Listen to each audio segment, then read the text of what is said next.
A new and concerning tactic has reportedly emerged in the ongoing conflict in Ukraine, specifically in the Kharkiv Oblast, where Russian forces are said to have infiltrated the town of Kupiansk by utilizing a gas pipeline.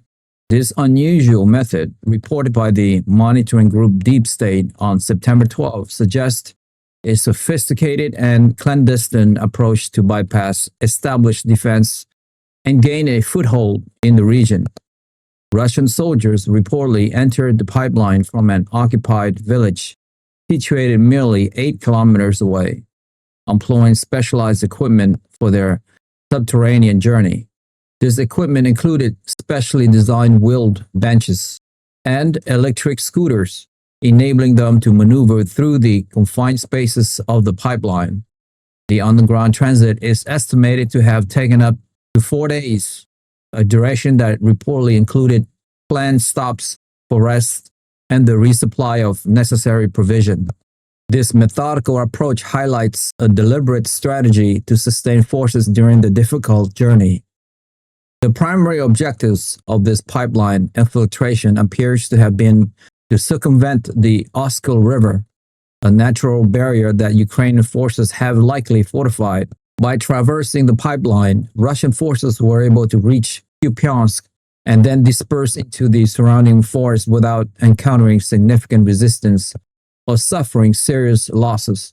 According to the reports, this successful bypass allowed them to establish positions and, critically, set up drones operations within the town itself. The presence of these drone positions indicate an immediate intention to gather intelligence, direct artillery fire, or conduct targeted attacks, providing Russian forces with an enhanced operational capability within Kupiansk. Ukrainian authorities have not downplayed the gravity of the situation. Ukraine's general staff has confirmed that Russian troops continue to mass on the northern outskirts of Kupiansk, indicating a broader offensive strategy in the area. In response to these developments, Ukrainian forces are actively engaged in counter-sabotage operations, attempting to neutralize the newly established Russian presence and prevent further infiltration. Kyiv's military reports significant casualties inflicted on the Russian side during recent engagements, claiming that 395 Russian personnel have been eliminated, with 288 of those confirmed as killed. Additionally, Ukrainian forces have managed to seize one of the pipeline exits, a crucial step in attempting to disrupt this novel infiltration route and prevent further enemy movements. This marks the third known instance of Russia employing pipeline infiltration tactics in the conflict, suggesting a pattern of adapting unconventional methods to achieve strategic objectives. The previous instance, though not detailed in this report, would likely have provided valuable lessons for both sides, leading to refinement in execution and countermeasure. The utilization of critical civilian infrastructure, such as gas pipelines, for military purpose raised significant concerns under international humanitarian law, particularly regarding the potential for damage to essential service and the safety of the civilian population. Such tactics also complicate the battlefield environment, forcing Ukrainian forces to allocate resources to detect and counter threats from unexpected directions, diverting attention and assets from more conventional frontline engagements.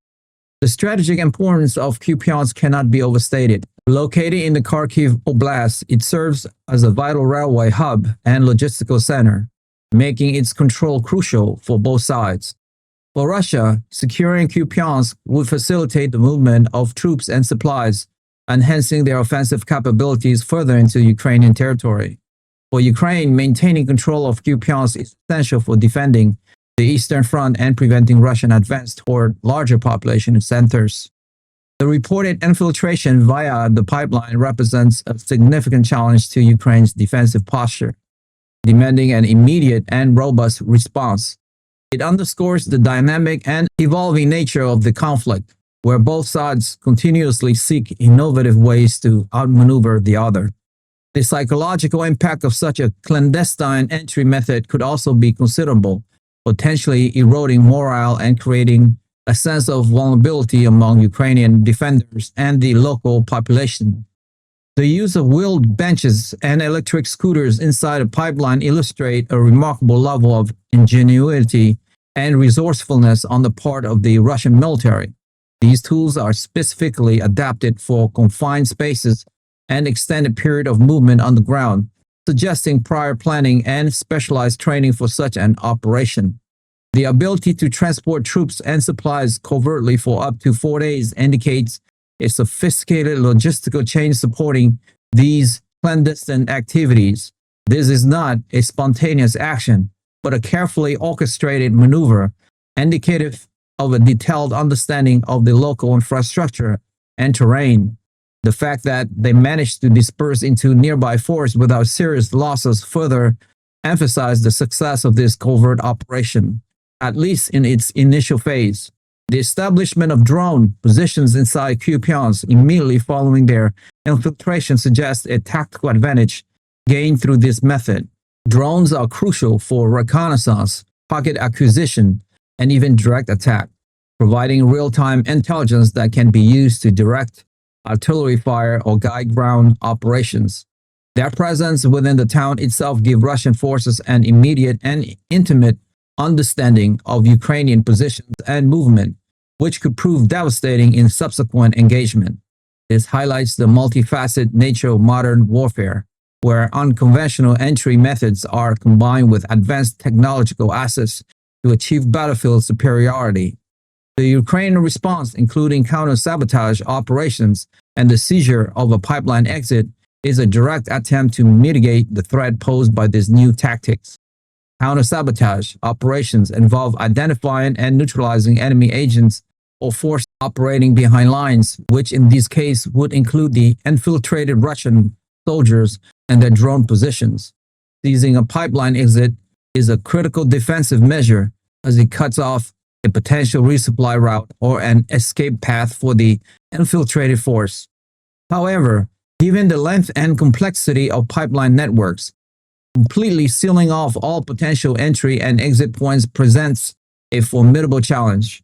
The reported elimination of 395 Russian personnel, with 288 killed, suggests intense fighting and a concerted effort by Ukrainian forces to repel the infiltration, underscoring the high cost of these engagements. The international community is likely observing these developments closely, as the use of gas pipelines for military infiltration sets a concerning precedent. Such action could be seen as a further escalation in the conflict, potentially endangering civilian infrastructure and creating new avenues for warfare that are difficult to anticipate and counter. The implication for future conflicts, where similar methods might be employed, is significant.